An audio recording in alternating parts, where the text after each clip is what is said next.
All right, today's video is a long time in coming, but what I'm going to do is I'm going to preface this by saying that unlike a lot of my videos where they're like basic introductions and say, hey, here's this dead game, I'm going to go into more detail on this one.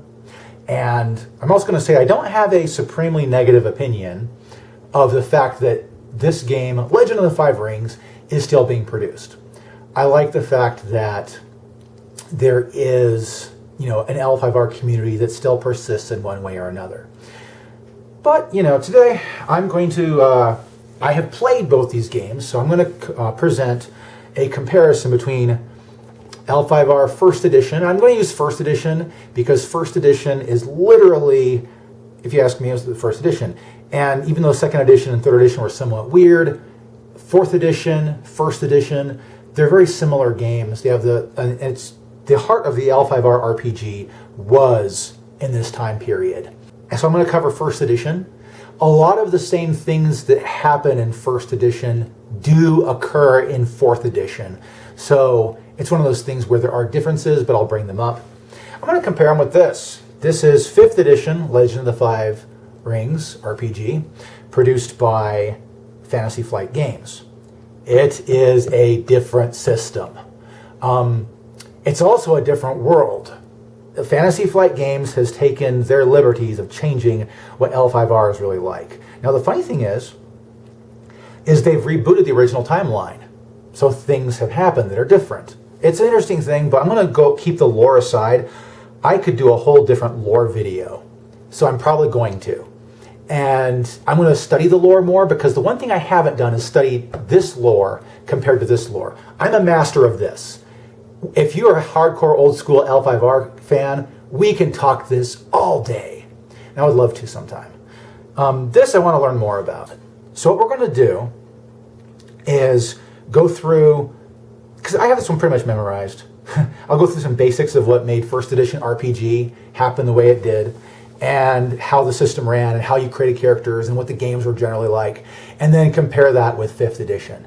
I have played both, so I have knowledge firsthand of both sides. I have GM'd and played this version. I've played this version with another person running it as GM. So I also am a bit sensitive to people's reactions to things, so I know how the GM was affected by running 5th Edition. And of course, I have both GM and played in this version. So, getting down to it, the old L5R system, it's the lore, it's the setting. People love L5R for the setting it is. And I agree with that. It is the L5R setting that makes it the best thing it is. You could change and run this in a whole different thing, and it would still be L5R. They did.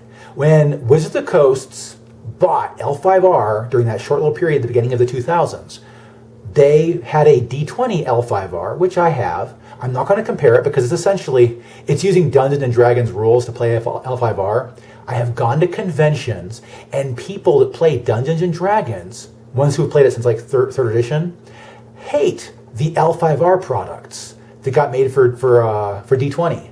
They should, because L5R is a wholly different game with a wholly different setup how it runs. In fact, I've tried to run new players through D20 L5R, and they didn't freaking get it. They did not understand. They couldn't compare the role-playing experience to the D&D stuff they were used to doing. So it literally confused the shit out of them. And they misinterpreted a lot of things. But anyway, getting down to the core of it. So L5R is a D10 multi-dice system where you will grab, let's say, dice representative of your statistic. Your average is 2. It's like World of Darkness in that you have a scale of 1 to 5 on most things. So your 2 is your average stat. You'll have a skill, and then that's what 3 is average competency for a skill. You can have a 2 in a skill and still be competent, but 3 is really where it's at. In L5R, you only are allowed to keep the dice that represent your stat, though. So what you do is you grab your dice, you give them a roll, and congratulations, you have dice you can roll and keep. I'm going to get rid of a 3. I'm going to get rid of, actually, both of these. Keep both the 7s, and so I rolled a 14. That's not too hot. If I had a +1 to that roll from something, I would have a basic success on most rolls. Most rolls are 15 TN. You know you have a shitty GM if he's constantly throwing 20s and 25s at you. A nice GM is going to keep it in the 10 to 20 range. 20 for the hard stuff, 10 for the ordinary stuff. And if you're taking on like legends, like you're fighting Fu Lang, then you're going to be rolling 60 or more. But anyway, that's how the dice rolls. That's how the game rolls. The old L5R system actually had a really quick character creation, and I loved character creation because once I learned how to create a character, so many characters were the same. You're either going to play a Shigenja or a samurai. They called them bushi, you know, basic term for a warrior, but you're going to play one of those two. And I loved the fact that since you were stuck playing either a warrior or a spellcaster, essentially, more like a priest really, but still, because of that, you could then focus on what your character was like. And there was enough customization in Legend of the Five Rings that you could make a character that, unlike your average first level fighter in D&D, there's a lot more flavor. You could pick the exact same clan, the exact same school, as an entire party, and still have a different character than the rest of the party. Try doing that in Dungeons & Dragons sometimes. See if it works. In L5R, it works like a charm. And then you can go from there because you can pick different clans. If you buy the clan books, you get different schools. Like Crane get artisans, tattooed men join the dragon clan. You get berserkers and witch hunters for the crab. The scorpion gets some broken things. I'm also going to bring it up later, but not right now. I once had someone spit on the old L5R and L5R in general saying, well, it's not that great a game. I mean, you just pick a samurai, and what flavor of samurai do you want to play? That is the freaking point. The point is, it's a samurai setting. Have you ever watched a samurai movie? They're all freaking samurai. It's like watching a kung fu movie. They're all freaking kung fu practitioners. You know, it's one of those things where if diversity is really what you're going for, and you think that's really what drives everything, you're going to really lose things that are specialized. Let's be honest, if there was a role-playing campaign about playing in Africa, we'd all be hunters or warriors of some kind, if not a witch doctor, right? Because it really boils down to everybody is a hunter or a warrior or a witch doctor, right? Same thing in L5R. Everyone's either a priest or a samurai. Now, it's not that case. There's peasants, there's monks. But, when you come in with the initial run, this is what you're going to be playing, you get that, you can realize it's not about what class and race I'm playing. It's about I am actually playing a character in a specific setting. I can put aside worrying about a lot of different things and just play the game. Almost everybody I know who played L5R points out that the thing that stands out the most about L5R is the social aspect. You talk with other players. I actually have had, I'll bring this up I'll bring this up in more detail. There was a semi-autistic guy who had a huge social anxiety who jumped in and joined in our 5th edition L5R campaign out of nowhere. He stuck out like a sore thumb. Everybody else had their weird social quirks, but this guy was like, he was like struggling to like even announce himself to other samurai. I hate to say it, that's the beautiful thing about L5R. It's got a plebeian filter. It's got a filter where if you don't deserve to play L5R, you will vote yourself out of playing L5R. I kind of like that because it makes L5R kind of one of those games that it's not for everybody. And I like that. It's one of those games where if you are a fan of L5R type stuff, you will find the game. If you're a really hardcore adherent to Japanese culture, you might decide this is too fantastic and leave. But still, L5R had a bunch of flavor going for it, and it still does. The new version has the same thing, and I will stand by that. The new version has that same aspect where it's not D&D. It has a heavy requirement for mental awareness and social ability just to play the game, because a lot of it is about being part of a different society than you are. Talking about the statistics itself, I've already brought up the mechanics. One thing that I'm going to bring up, it's a lethal game. You have hit points in L5R, 1st through 4th edition. You do. And you can lose those hit points. It's a very lethal game. Let me bring it up. I'm going to show you something like I did. A katana is a 3-dice weapon that only keeps 2. So it's a 2-dice keep weapon, right? And then you can add to that your strength rating. Let's say, I'm going to be crazy here. Let's say I'm playing a, Chiyomi. She's some little girl that has a strength rating of 1, and she just happens to have her dad's katana for that day. This is her rolling to kill someone in combat. Oh, get back over here. Oh, that's nice. She rolled a 7 and a 9. That adds together to make 16. That has 16 points of damage. Let me show you how health works in L5R. And this is going to be the fun part. This is how health works. You have this I'm just scratched wound level, right? Your average person has 4 points there because it's double what your earth ring is. If your earth ring is an average of 2, your wound value in each of your wound boxes will be 4. So there's your scratch. Then you have a -1. I may get this wrong, but still I'm going to try. -2. You have a -4 level, I do believe. I think there might be a level 3 in there as well, but from what I remember, it's 1, 2, 4. And then you have a down level. And you have an out level. You have a dead level past that, but who cares? We're not going to talk about death right now. You realize this weak little girl with she had a strength rating of 1, just 1. She swung a katana. This game has exploding 10s. I didn't explode a single dice. No ads were made. She put someone to the point where they are literally 1 point away from going down. This was a 12-year-old girl with a katana. Yeah. Good thing that your wound ranks can go up if you get higher earth ring, right? And that's one thing I love about L5R, 1st through 4th edition. Your stats, like strength, dexterity, reflexes is different. The reflexes is your defensive, dexterity stat, and agility was your offensive or active dexterity style stat. But those all tied together to make the rings, and the rings, just like in the card game, they weren't mandatory. You weren't required to screw around with the 5 rings. But the stats existed, like your earth ring became your wound value. Your void ring mattered because your void ring was kind of like extra points that helped you out throughout the game. And void ring was great. People who played this game got to the point where like, we have to do something with our void ring when we have experience points. So it was. But keep in mind, I just showed you a 12-year-old girl cut down an average Ashigaru or average samurai with a hit by a katana. That was a damage roll of a weak character versus an average person. So, all I got to say is that means something. And I know a lot of people complained about L5R because of its lethal qualities, but that also brought something out. Combat was something where you randomly just ran into it, and it's like, I'm going to die. Actually, exactly. If you just ran into combat, you can't went through with that samurai-like mindset, I'm probably going to die. And that was very important. I liked that. It was good.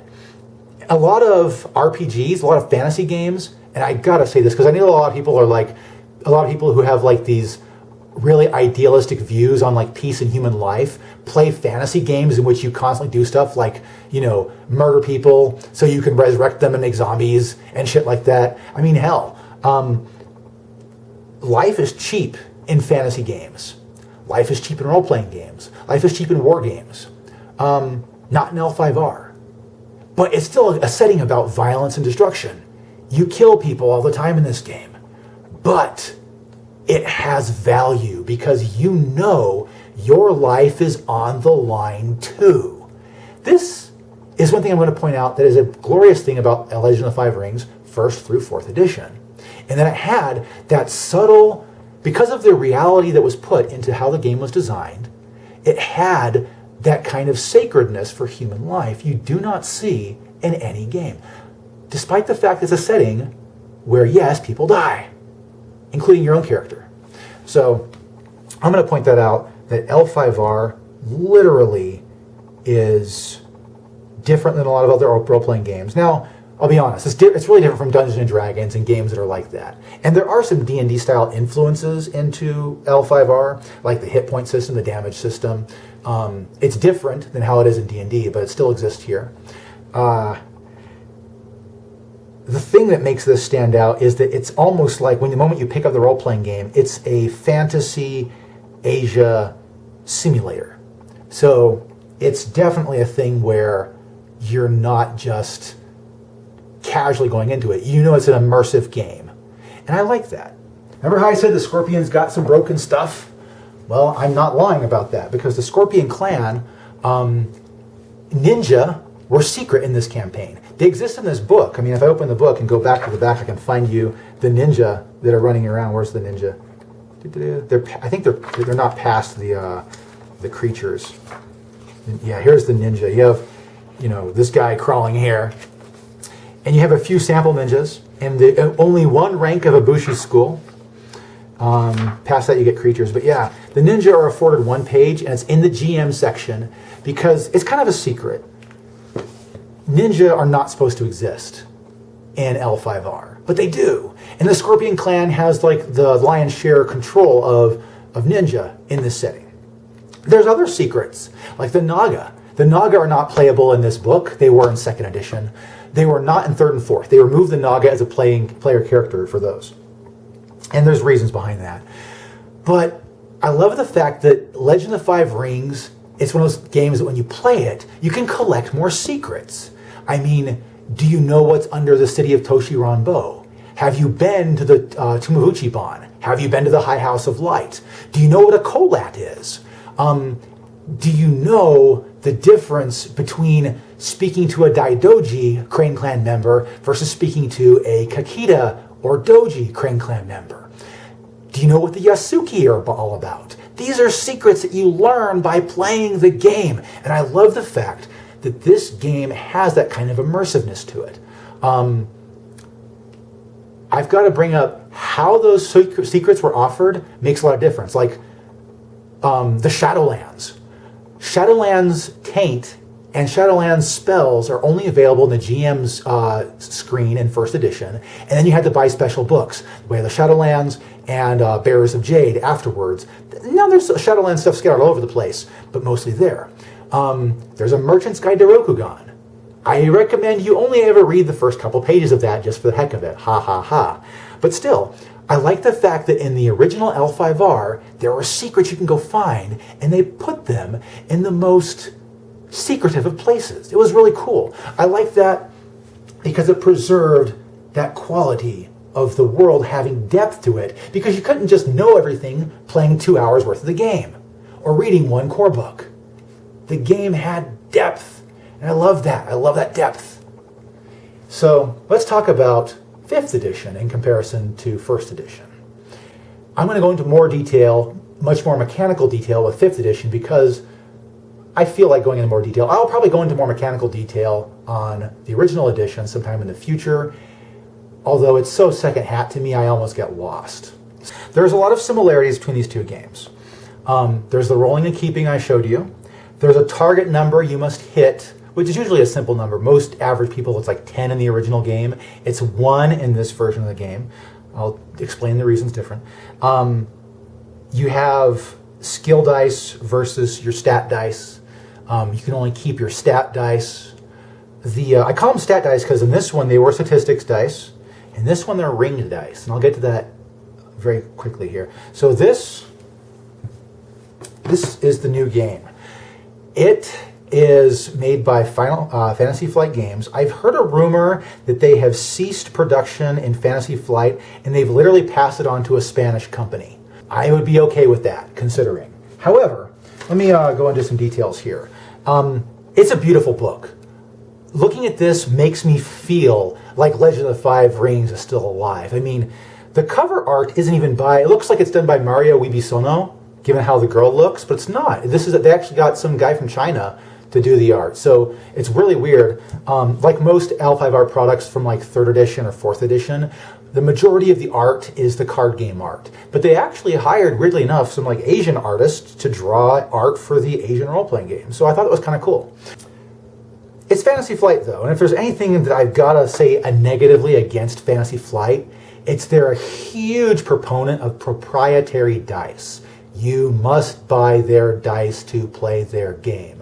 Now, they'll input their own charts on how to convert, for role-playing purposes, normal dice to their thing. I have a character sheet here.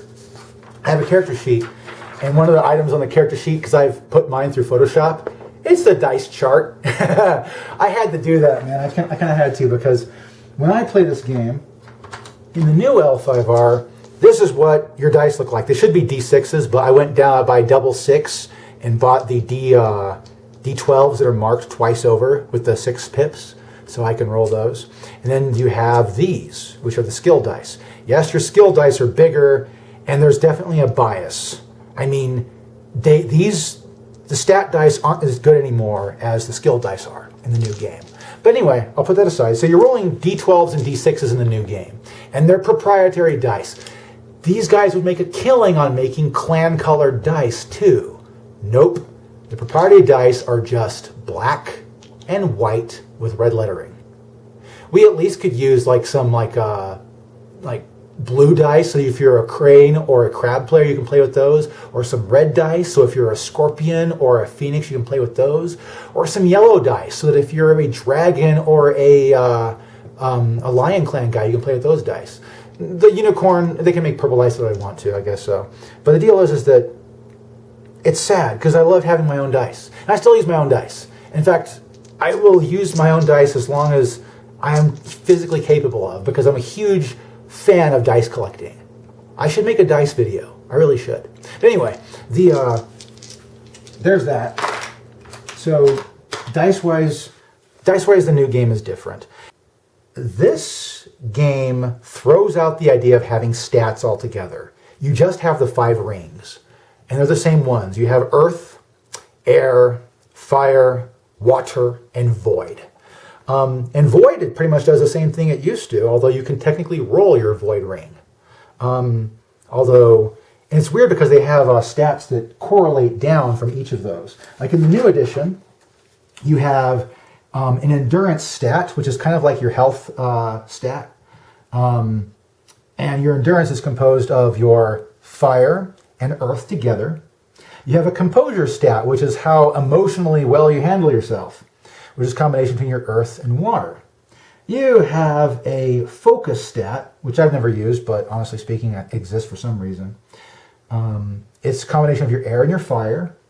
And you have my personal favorite one is the vigilance stat, which is how hard you are to bamboozle. It's like your social TN. So if a ninja wants to steal from you, or if a Scorpion Clan dickhead wants to convince you to get in on his bad plans, that's a combination of your air and water. By the way, I'm just going to say with all my own bias, air and water is like the broken combination in this version of the game. Remember how I said earth and void were really important in the old version of the game? Air and water. Just trust me on this. If you're a new player and you want to play L5R and you want to play a broken character, play with air and water rings. Trust me. You're going to want to. But anyway, so that's generally how the game works. You still have the roll and keep that I mentioned. They have composited the skills down. There is only an artisan skill class, which has 4 skills in it. A martial skill class, which has 5 skills in it. No, 6. 6, yeah. A scholar class, which has 5 skills in it. A social class, which has 4 skills in it. And a trade class, which is all your low class stuff, really, which includes 5 skills. And so they have made it more like World of Darkness, where you have set skills on your character sheet. Okay, fine. I mean, I kind of like the idea in the old L5R game where you had different named skills. And so you could have like your Yarijutsu skill. You'd have your Kenjutsu skill. You'd have your Naginata skill. You'd have your Subojutsu skill. You'd have all these other skills that would add together that showed this is the kind of combat my character is good at. In this one, you can just take martial arts melee and call it good. Yep, martial arts melee covers everything I just brought up. Those 5 skills from the original set, they're all martial arts melee. But anyway, it is kind of funny, isn't it? That it's like, simple is good, isn't it? Well, also complex can be good. Like if you want depth, you need some kind of complexity. As it's going on,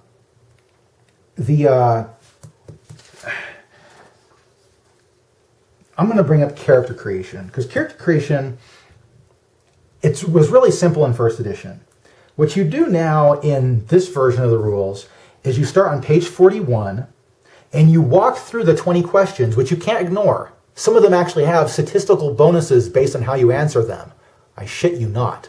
And they're choices. You don't just get a bonus. There's always a choice when those questions come up. Some of them are basic questions where the choice is as simple as you write something down on your character sheet. The other ones are actually mechanical considerations, like what did you get as a gift for graduating your Genpuku? Or what skill did your parents give you? That kind of stuff. The character creation goes from page 41 to page 95 with no quick start section and no chart, and you have to read through it.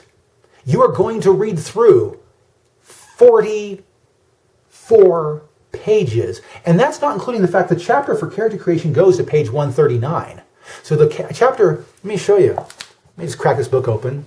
It is a beautiful book. This is not wasted. So let me go and do this. We're almost there. Almost there. Dragon Clan, yeah. Anyway, so here we start at 41, and you have to go through all this to make a character. Yep. Now you can skip a lot of it. Like if you're not playing like certain schools, you can just skip those. Here's the part 3, honor and glory. Yes, you get to answer honor and glory type questions of the questions. Page 91, not quite there yet. Page 93. You could kind of stop. No, this is where it stops, yeah. Question 20. How should your character die? That is actually a really cool question to answer, but it has no benefit to it other than your GM gets to read what you put down. That's that. And keep in mind, you still get to go here, like advantages and disadvantages. Man, they changed how it works. Now, advantages and disadvantages in old L5R worked a lot like they do in like World of Darkness or in a lot of other games that allow you to customize your character. You could do cool stuff like give yourself an immunity to pain, or you're faster at initiative, or you have magical defensive properties. They're like feats from the newer D&D. And they allowed you to add a separate cool special rule to your character that wasn't there before. Every last advantage works off of the same premise. Every last disadvantage works off the same premise. And there's 2 different kinds. There are, they have them over here. And I just flipped through them without actually memorizing them. So you have, I believe, advantages. You have distinctions and passions. Passions are weird because they're really just part of your character that allows you to roleplay. But really, this is very important. If you're picking a passion in the new L5R, for God's sake, pick something you want to roleplay like mad. I shit you not. Your passion advantage, when you pick your passion advantage, it helps you regain the Strife points. I'm going to cover Strife here relatively quickly, but passions are extremely important because of that new Strife rule they introduced. The disadvantages are the form of anxieties, which are mental and social, and adversities, which are social and physical. So there's also distinctions, which are pretty much your standard, their standard advantage, except for they all work the same way. Like, let me go find it. My fingers. Like, all of them do this. When performing a check, which you do this, you may re-roll up to 2 dice. That's what it is. When you have an advantage, you may re-roll up to 2 dice with a distinction. I think it's different with a passion. With passions, let me just go find the damn thing. Gossip of passion? Yeah, these are passions right here. Generosity, yeah. After performing a check, which you yada, yada, yada, yada, yada, you remove 3 strife. So passions allow you to remove 3 strife, which is good, versus the other one allows you to reroll 2 dice. And they all work that way. There's a downfall to using the disadvantages too. The anxieties allow you, if you fail at trying to do something your character shouldn't be doing. Like, let's say your character has a fear of spiders, but you have to fight a spider, and you try to be brave about it. What happens is if you go and you just don't roleplay your fear of the spider, and you fight the spider, you have to roll, and if you fail that roll, you gain, I think it's 2 or 3 strife, and then you gain a void point. but you can only gain one void point for turn, so it's not like you want to run and do things your character shouldn't be doing. Like, let's say you have a phobia, you don't want to constantly run after your phobia. If you have a hatred of Scorpion Clan people, you don't want to go constantly talk to scorpions, that kind of thing. So it makes a balanced sense, but it's also weird in that all of the uniqueness, all the unique advantages and disadvantages that was in the old role-playing game are gone now, and they're replaced by these 4 basic mechanics. It simplifies it. But simplicity can be too simple. And it took something unique from the original game away from this one. Let me talk about Strife, because my God, Strife is important. Strife is the bane of the new role-playing game. On your dice, on the character sheet, I have my dice face thing, but when it comes to... let me just turn to a page that isn't... Where's page 1? There's that one page that has that. Let me find that page. Talk about Strife. Here is this rare creature known as a Crab Clan waifu. She's like an actual cute member of the Crab Clan. And she's right now flanked by 2 scorpions. I have a feeling she's going to have a very bad fate. She's going to be forced to commit seppuku or something. The poor girl.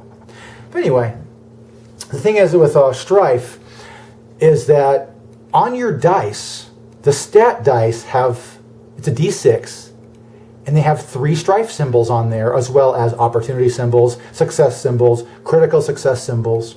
That's the one where you have your explosive dice. So you have 3 of those symbols. And then on the skill dice symbol, you still only have 3 Strife symbols. So on a d6, you get 3. On a d12, you get 3. Can you see the math here? I do too. So skill dice are just better because not only do they have more successes, like they start at 6, giving you successes with 2 opportunities to explode the dice on a skill dice, whereas on the ring dice, they start at 4, and then you'll have a 4 with your number 4. Let me show you this again. Okay. See? Half of them with 2 of them involving Strife. It starts at 6, so it's just over half, and only 3 of those 7 have Strife involved. So skill dice are where it's at. They're what you want to roll in the new RPG. Now, I'm going to state this straight off. If you're a GM and you're running the new RPG, freaking take Strife away from your players. Give them downtime. Let them meditate. Let them drink tea. Do whatever has to happen for them to remove Strife. In fact, in the beginning of the thing, it says you should usually remove like half their Strife at the end of a scene in which nothing happened. Like if you're not doing anything horrible, you could just take off Strife. Take half of it away. I like that because what Strife does is it forces your character, when you get past your composure, it forces you to go a little insane. Yes, you heard me right. In the new L5R RPG, just rolling the dice, you collect little points that will slowly cause your character to become a madhouse. I'm not making this up. So, you have to mitigate Strife. I mean, I saw new players going to stupid advantages, trying to lose Strife during a combat scene. And in that combat scene, my Togashi guy was going to cut the head off of some Ronin. Ended up cutting off his hand instead because me and the GM both decided, you know what, death in the tea hall is probably not a great idea. But still, I was like, were it not for the fact that I was unconscious at the end of that one, I would have probably been going into Strife mode very shortly thereafter. No, I wasn't unconscious. I was heavily wounded. I was conscious. I was bleeding all over the place. And I took that guy's hand off and I cut 2 other guys. It was horrible. But still, that made sense because I went through a battle in a tea house. But this is a samurai setting. So if all of your rolls have Strife that come up, how often are you going to get a chance to go completely nuts in this setting? It's almost like your characters are all designed to be emotionally unstable unless your GM is constantly taking down your Strife at the end of each scene you play through and is giving you opportunities to remove the other half. Because trust me, you can make 3 different dice rolls easily during an action sequence. Easily 3 different dice rolls. And then, lo and behold, you might roll 2 Strife on each of those. If you have an average composure of 6, you've maxed out. 1 more point and you're gone. You're nuts. You have this thing called personal unmasking where you have to show the dark side of your character. My character has this thing where he's kind of paranoid. He sees enemies everywhere, and when he goes unmasking, he starts working against his allies. That's not cool, but it had to happen. I had to choose something. I have another character I was planning on running where he's an outright coward. When he unmasks, he just runs. So, anyway, that's not cool because it takes away roleplay agency from the players. Literally. Think about it. The dice, you just are naturally accumulating points, and then they're going away only if your GM says so. GMs, if you're running this game, please help your players roleplay. They can choose when to go mad on their own. One thing I brought up, because L5R would be a great system to run Vinland Saga in. The other main character, Askeladd, has a personal unmasking moment in the series. That makes all the sense in the world. And he does stuff like that. But you know what? It's one of those things where Strife really added a huge level of unnecessary complication to this game. It did. And you can't just throw it out because there's so many things embedded in this game that use Strife. Heck, using your fire ring in combat, Strife is part of the mechanic because you get to count your Strife as successes, not Strife. Awesome, right? I think it counts as both. If I want to do it, I'm going to count it as just the one because fuck yeah. But anyway, let's get this poor Crab Clan waifu out of the way. So I'm going to turn and talk about some other things. There are no Ronin Shigenja in this book. So you can't play Ronin Shigenja out of the main core book, which is weird because it's always been an option in all the rest of the game. Just Ronin Samurai, you can't play any other kind of Ronin whatsoever. And in the section where the players can touch stuff, they have a Shinobi section. This has 4 different ranks worth of Shinobi techniques for ninjutsu. Why? In the new L5R, every clan has ninja. I shit you not. In the old L5R, it was a secret that made the Scorpions special. They were the villains, so they had ninja. Not in this version. Everybody has a subversion of Shinobi, and they're in the weirdest places. But you'll expect them. If you know about the L5R lore, they'll kind of show up where you expect them to show up. In some places not, but still. I am not a fan of Shinobi being open access to all players. But that's just because it used to add a special layer of secrets and fun to the world because not everybody was a ninja. You couldn't tell who the ninjas were. They also did this. Remember how I said that the Dark Magic and Shadowlands Maho spells were in the GM screen in the first edition of the rules? Not this version. They're right there. They're literally on page 224, and the ninjutsu section is just after on 226. Players can start the game with Maho special abilities if they really so desire. You can start as a Shadowlands player. Okay. You could do that with the Spider Clan back in 3rd and 4th edition, but that got reactions from the entire community. Now it's just a thing you can do. It's kind of sad. I'm not a huge fan of it, but it's here. And so it's what the setting involves. This is one thing I've noticed about the setting is that they have changed a lot of how the lore works so that I guess they can play with the setting the way they want to instead of how the original designers, the original storytellers, and the original community remember playing the game. So new Legend of the Five Rings is a different setting. It's not the same L5R it used to be. Because the only clan I haven't seen that has ninjas yet, I don't think Dragon Clan has ninja yet. I am not certain of that though, because they've only produced so many books. I think the last one they produced was Courts of Stone.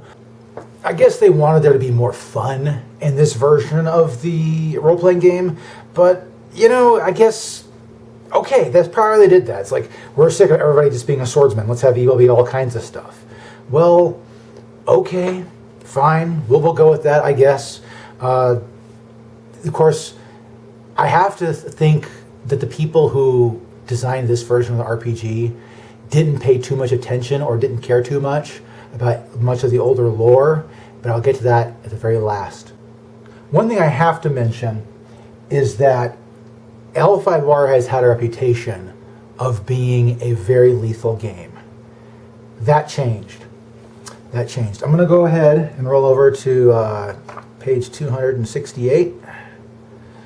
This is the section I'm talking about damage and stuff. And I've read through this pretty seriously.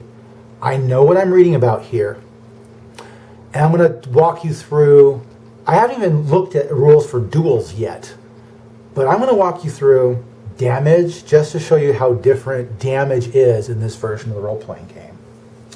So, what you do, let me describe a katana, is a melee range 1 weapon with a damage value of 4, a deadliness rating of 5, and if used two-handed, it becomes deadliness 7. It just has 2 plus 2 deadliness, so deadliness 7. That's pretty good. It has the ceremonial quality. It is razor-edged. So if you hit someone, you're going to inflict the bleeding quality on it. In the new L5R, you don't have hit points. You have critical strike boxes, which I really wish they could modulate that for stronger versus weaker characters. They have conditions. Like, dead is a condition. If your character is dead, it's written on your character sheet. The last condition you had was that you were dead. Congratulations, you're dead. So what happens, here's how damage works in L5R. You roll to hit, and once the hit happens, I would assume you're taking into account extra successes. Keep that in mind. I haven't included that, but extra successes have always been a thing in L5R. What happens is you take the damage rating of the weapon, 4 for your average katana, and then you compare that against the fatigue or armor value, probably both. I believe the armor value subtracts from the damage, and then the remaining damage goes to fatigue.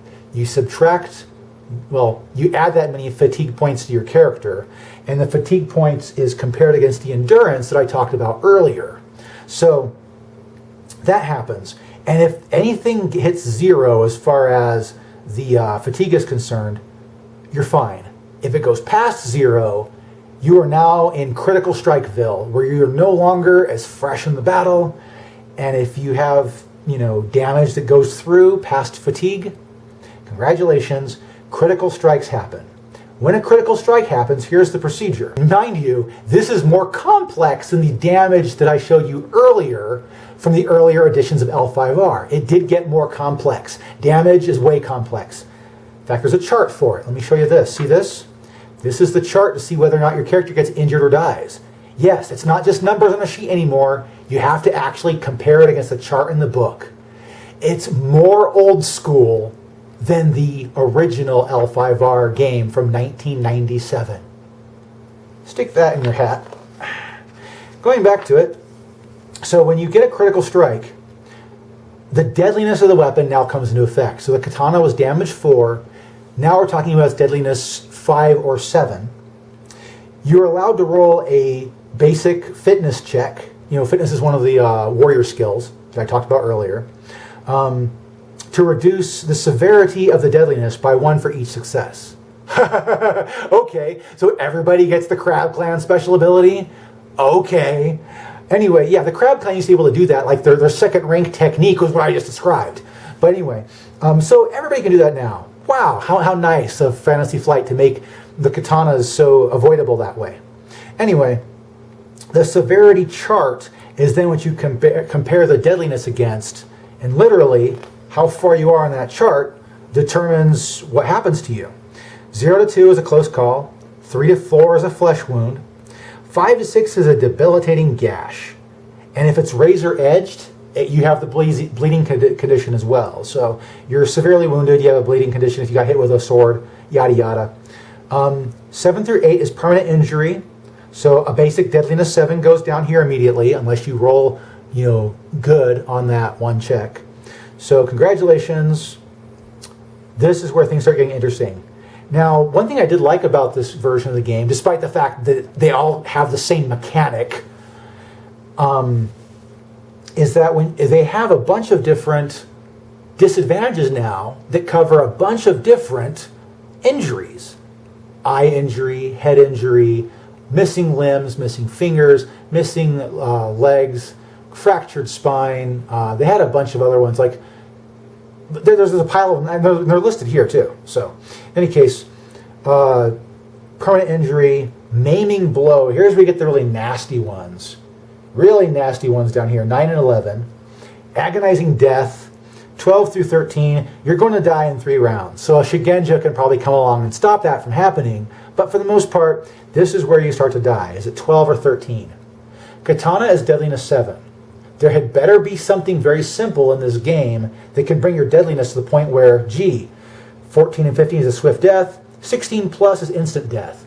Considering it's supposed to be a Chanbara setting, the ability to cut someone's head off with one swift blow of your katana, the ability to suddenly add 9 points of deadliness to your strike is necessary to make that a thing in this version of L5R. Otherwise, you just don't have it. I'm not kidding you guys.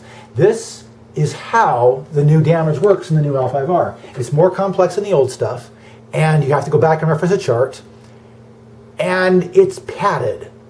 Not only can you reduce the severity of strikes against you, but you can, and then everybody can do it, not just the crab. Not just the crab, everybody can do that. And the weapons don't have the potential to kill you. They don't. Your average katana strike will cause a permanent injury if it's used two-handed, and if single-handed, it's just a debilitating gash. This is why I play the character I do right now. I was playing a character in the new L5R campaign that was designed to die. Now, my character is now at 0 fatigue, and if I look at my character sheet, my condition right now is down. So my character went down from the strike that I hit by. He has 11 fatigue against his endurance of 10. So technically I'm at this close call stage, but I went down. Funny, right? Now I don't know if extra damage adds to severity. There's no rule in here. There's no rule here. There's no rule here stating that happens. It does not say extra damage adds to severity. It does not say extra successes adds to severity. But you may want to implement something like that.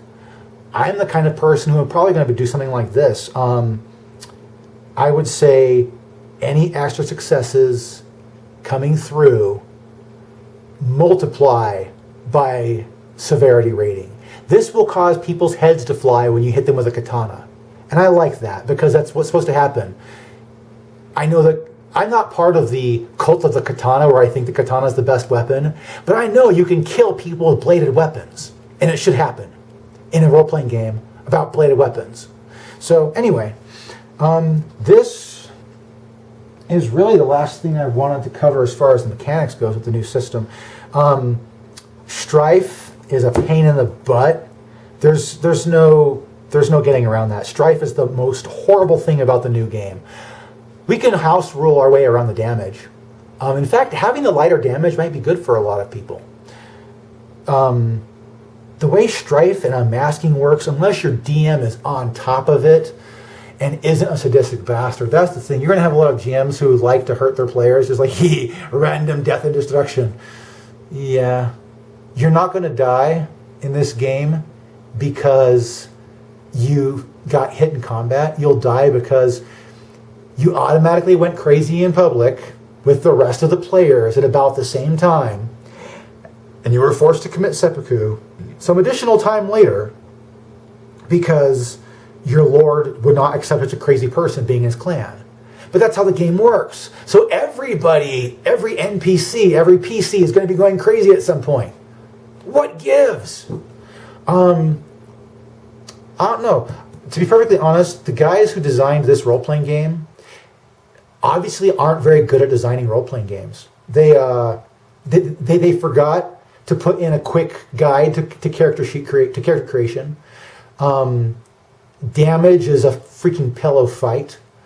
The Strife rule doesn't allow players to roleplay the intricacies of their character going through the stiffness and craziness and the weird little things that crop up in Rokugani society.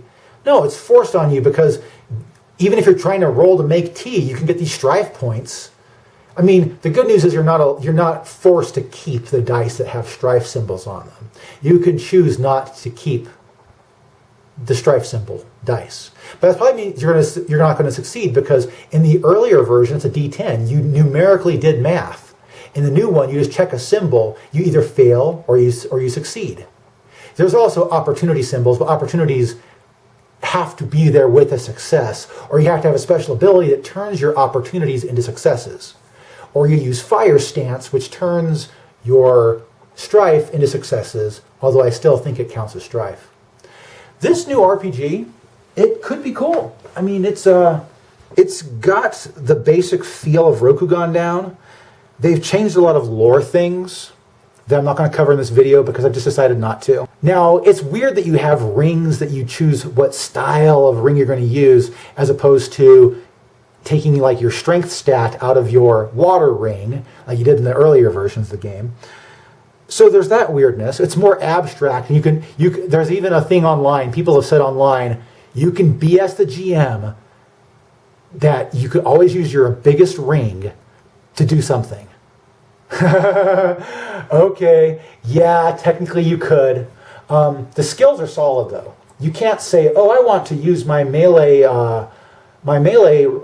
skill to, untie my shoe. It's like, no, you can't. You can't do that unless you want to cut your foot in the process. I think the role-playing game is workable, but this is really up to the GM to make it a good experience for the players, because as written, this game could be a torture device where the players are constantly going through emotional turmoil. Even if they want to play a very stoic character, you literally have to min-max your character so you have a maximum composure. I did that. I made another character that's just a side character, has a composure of 10, and I had to force myself to put the stats a certain way. I couldn't choose to make the character I wanted to. I had to min-max the character to get that. Yeah, I'm not lying here. The GM has to read the entire book. The GM has to be constantly aware of the characters. The GM has to be forgiving in this one. Ruthless GMs used to be a thing in all kinds of role-playing games, but in the new L5R, man, it's this game. I mean, it would be better if it had the lethality of the original L5R, because then I could say, well, yeah, you were going mad on the inside, but at least you died to a katana first. In this version, you're going to be forced to commit seppuku in public. I swear it. I swear it. This game is good out of the without any kind of modification. If you wanted to play an anime-based moe game where you had like a bunch of 12 to 18-year-old girls with katanas and special abilities running around, a very anime version of Rokugan, being all moe and kawaii, you could do that. The emotional instability that comes with Strife is perfect for that kind of over-the-top, weird emotional BS you get in a lot of modern anime. So yeah, this is the anime version of the role-playing game. If you wanted to play the Chanbara version of the role-playing game, good luck, because I've looked last time, the older versions are all pretty much going out of stock or into collector's prices. But it's workable. It's if you really want to play other like Japanese style role-playing games, there are other ones out there. Bushido, Sengoku. There's a few others that people. There's a GURPS Japan people have mentioned, but it's GURPS, so whatever. There's a book they have called Emerald Empire. Last thing I'll mention on this video. They did a wrongness. There is a hidden secret in the L5R setting that is a player character option for building a character in the Emerald Empire book. And it's a secret. It should be a dark secret that no one knows unless they've played this game for so long and dug through it for so long that they figured out, hey, I know what those guys are and what they're doing. You can just play one now. In fact, I built a character for one. I haven't bought Emerald Empire yet, but I found the PDF online and said, hey, I'll make one of these guys.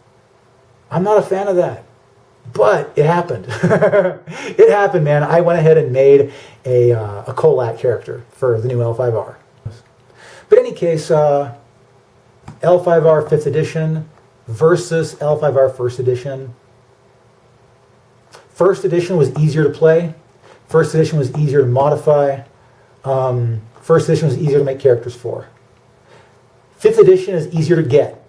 It is published. It is in stores now. You can go buy it. But you better have the most skilled player and the most skilled DM running the game for you. Otherwise, bad things are going to happen. That's the L5R RPG. That's what it has become.